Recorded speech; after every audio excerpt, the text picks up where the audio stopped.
Ay, ang bilis talaga ng panahon, ano? Isipin nyo yun, November na agad. Basta talaga pumatak na ang bare months, sobrang bilis na ng mga araw. At automatic na yan sa ating mga Pilipino, na kapag pumatak na ang bare months ay automatic simoy ng Pasko na.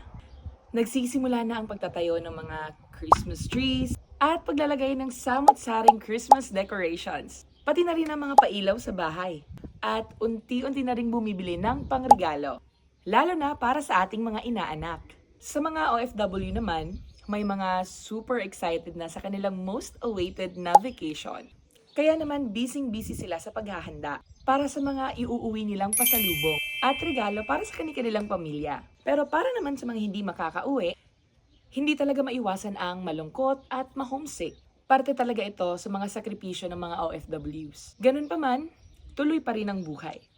Tuloy pa rin ang Pasko kahit na hindi kumpleto ang Noche Buena.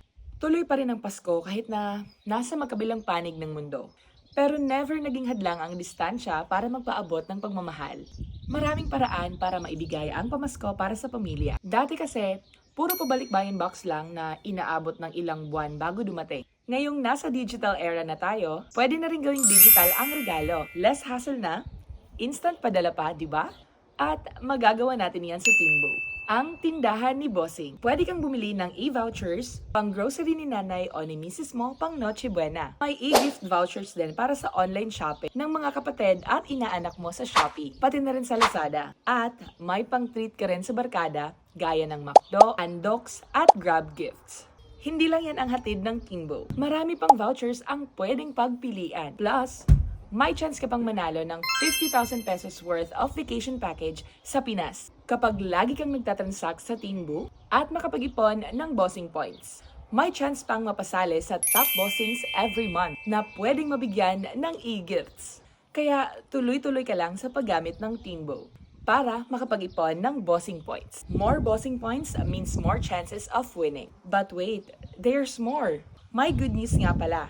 Para ito sa inyong mga followers ko na nasa Hong Kong o sa may mga kamag-anak na nasa Hong Kong.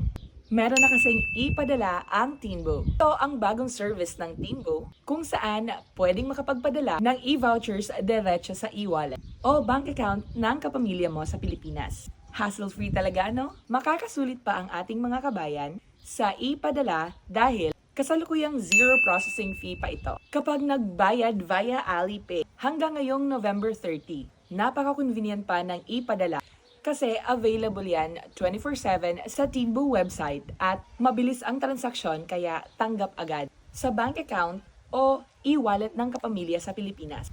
O, di ba? So, ang papasko ng pamilya mo, ipadala mo na.